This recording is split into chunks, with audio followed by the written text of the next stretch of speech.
Gerą dieną, draugai. Grįžtam prie variklio darbo. Kadangi turiu nulavonintą E46 su 3 litriu, pagalvojau, kad nenorėčiau 3 litris pasitaškytų gabalais. Tai va, šią akimirką darysiu viską, kad kuo mažiau šansų būtų mane važiavimo metu pataškyti. Tai ką numatė veikti? Krausim lenciūgo įtempėją, apatinio tepalo siurblio, statysim MEP sensorių, išmesim visas nesąmonės, alsuklynus, kas nereikalinga, išprogramuosim lambdas, nusiuntėm kompą programuoti ir pasidarysim viską, kad jisai tarnautų, laikytų.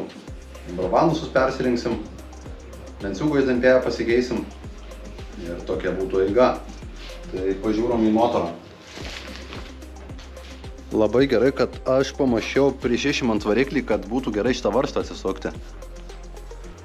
Nes jie ganėtinai neblogai būna pritempti. Tai šitoj vietoj išlošiau. Dabar vargstu su siurbliu. Jau antras siurblys man nusprogo vairo stiprintuvo. Bandysiu dėti naują, gamykliškai restauruotą. Jeigu pavyks mūsų dalių tiekėjų suderinti gerą kainą su importuotoju, taip sakykim. Tada ką, kelsim dangtelį, pasileisim visas grandinės, pasikeisim indeklus, išsioperuosim visą šitą nesąmonę, visas disas, laisvas eigas, pastatysim MEP sensorių. Dabar dar šią akimirką projektuojuosi adapterius N serijos kolektoriui. Kažkurio momentu bandysim gal užkrauti N serijos koliką. Pažiūrėsim, ką 3D printeris spausdina. Ar gaunasi iš mano brėžinių kažką įdomaus išlieti. Jei pavyks, kadangi turiu gyslelę užsiimti tokiom nesąmonėm, galbūt pradėsiu kažką daugiau projektuoti, spausdinti, bus matyti. Aišku, dažnai pas mane aplinkui būna bardakas, jau esu tokia chaotiška asmenybė, kad jei pasiimu įrankį, reikia pabarstyti po visur, pažert, dar tokiu atveju pavyksta man juos rasti.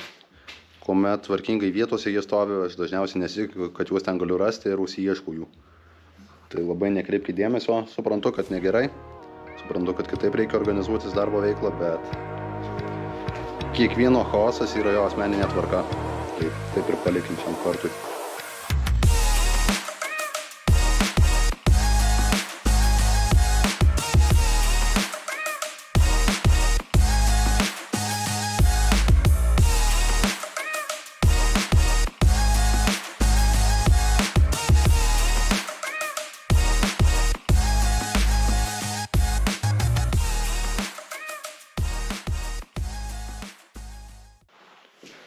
Kuo man patinka plytos, tai yra, kad pusė nesąmonių galima išmesti iš jos, kad jinai funkcionuotų.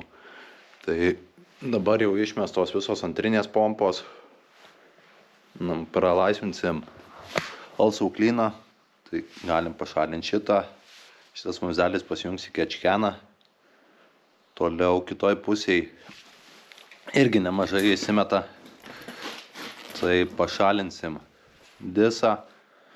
Oro masė bus nepajungta, tiesiog kaip laikiklį naudosim, kad būtų kur prijungti filtradėžę. Šitoj vietoj irgi mąstau, kad šitie vamzdeliai nereikalingi, aš net nežinau, ar jie man maišo, bet žinau, kad juos galima glūšinti. Šitą pašalinsim. Tarpinukės matosi buvo pavargę.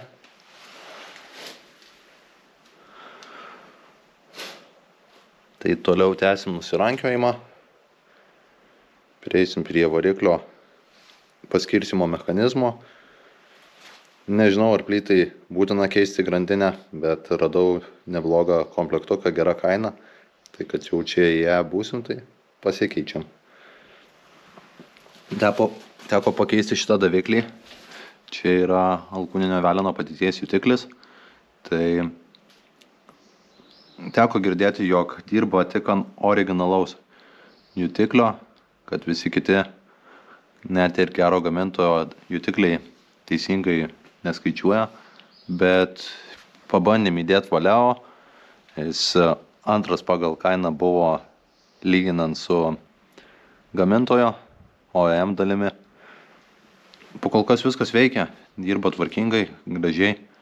Galvočiau gal daug kas tiesiog teisingai jo neįstato, nes jį keičiant neišėmus variklio, tai priėjimas yra ganėtinai prastas, o tik truputėlį kampu jį pastačius, jisai jau kaip ir neteisingai skaičiuoja.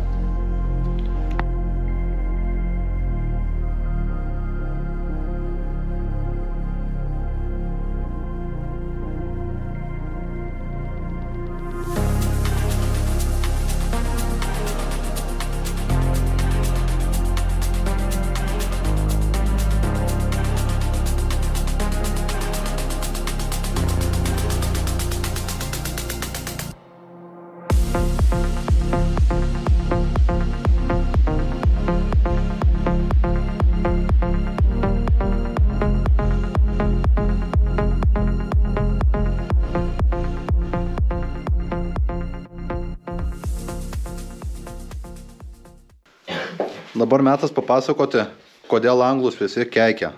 Tai ne vien dėl to, kad pas juos voltų per mažai, ne vien dėl to, kad pas juos vairas atbuloj pusiai, bardačiokė stovi, ir ne vien dėl to, kad ką jie dar blogo daro. Kad vandens paprašyti nemoka. Bet ir dėl to, kad tepalų nekeičia, tiksliau alyvos. O kas būna, kai laiku nesusižiūri alyvos ir filtrų. Tipo iš pasakojimų girdėjęs, kad būna keičia alyvą, bet ne visą laiką keičia filtrą. Tai turim siaubingą vaizdą, visas variklis apneštas, karteryje irgi pilnas malos, tai dasidės papildomo plovimo. Kas man iš tikrųjų labai nepatinka, nemėgstu ratų balansuoti ir nemėgstu plauti. Pradėsim ardymus nuo vanuso, pasileisim įtempėjus, pasileisim grandinę ir ant pačio galo bandysim nusiimti dangtelį. Pamatysim, ką ten turim dabar. Lenciukas kaip ir vietoje stovi. Netekia girdėti, kad plytai lenciukai paleistų, bet nelabai ir domėjausi šitų reikalų. Aišku, pakeisim įtempėjus, pasižiūrėsim, norisi, kad daugiau nereikėtų tokio darbo daryti.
Paleidom dalim variklį, dalim tai čia reiškia, kad tas dalis vis tiek turėsim sudėti atgal.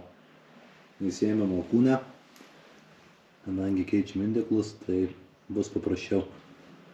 Tai pasidaryti ir aišku, variklį norėtųsi įsiplauti, nes kaip minėjau, prieš tai tepalai buvo nekeisti, galbūt anglų britų, bet visos detalės tokios baisokos. Aišku, yra šie bardakai pasidaręs dalys ant dalių, visas kampas manau užgriozdintas. Prie variklio priėjus galim pažiūrėti alkūnės indeklus. Nežinau, kiek matosi per kamerą, bet matosi gavyje truputėlį trinties.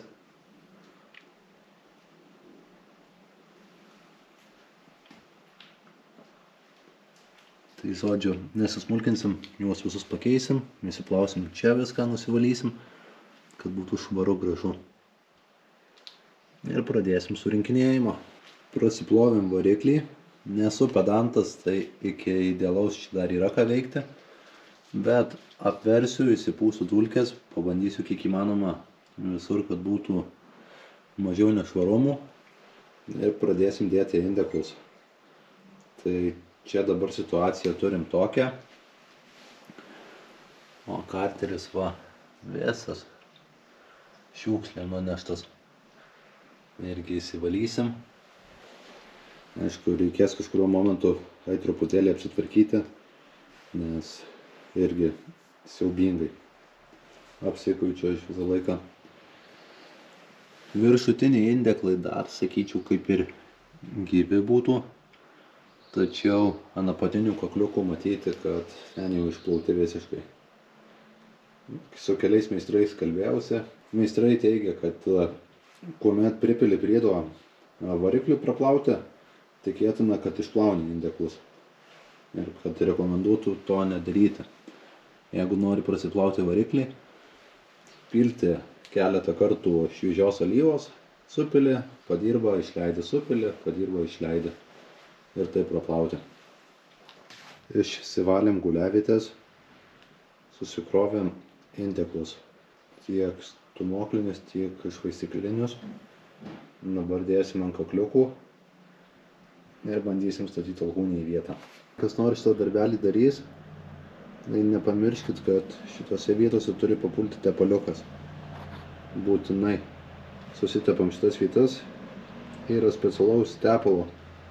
Vėlgi, vieni sako, tiesiog paprasta alyva sutepk, kiti sako, kad būtinai specialaus reikia tepaliuko. Nu, pirkau specialaus tepaliuko, pažiūrėsim, kas gausis. Nu, susidėjom indeklus visur. Turim ir kakliukuose.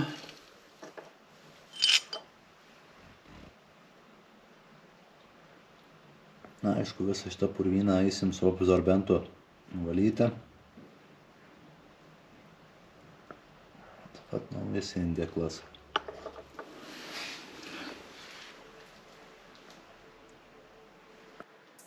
Susisukom švaistiklius, prisisukom alkūnę.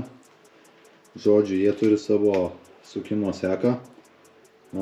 Tiksliau tariant, alkūnės. Kaip jį čia guolių. Guliaviečių, kakliukų susukimo seką. Prisukimas ganėtinai paprastas. 20 minutų, paskui antras pervaržymas 70 laipsnių. Tas pats su švaistikliais, tai taip pačiai ir stūmokliu. Truputėlį šiandien apsitvarkėm garažą. Aišku, aš savo bardaką visą palikau toj pačioj vietoj, nes mano chaosas yra mano chaosas. Aš žinau, kur ką susidėjau, kaip susidėjau, kad neliktų atsarginių varžtų surinkinėjant. Tai daug šiandien plovėm visokių nesąmonių. Įsiplovėm ten vidų, įsiplovėm šitą skardelę, viskas tepalais aplipė. Įslupom tarpinukės, jos visos akmenyje buvo. Priplovėm dangtelį, alyvos korpusą, o čia jaunuoliai gražiai pasistengė. Tai karteris beveik kaip naujas atrodytų. Tokios būklės perkant karterį tikrai nesiginčyčiau dėl kainos. Rytoj draskysim vanusus. Ne kažikas ir liko. Įsiuntėm alyvos siurblyje fine cutui perdaryti. Aišku, daug labai nesigilinau, ar Chronas ar Honas, ar kaip ten ta įmonė vadinasi, ar fine cutas. Mačiau, kad žmonės ir ant to važiuoja ir visi patenkinti. Tai siunčiau fine cutui. Pasižiūrėsim, kaip kas tikėkime laikys variklis.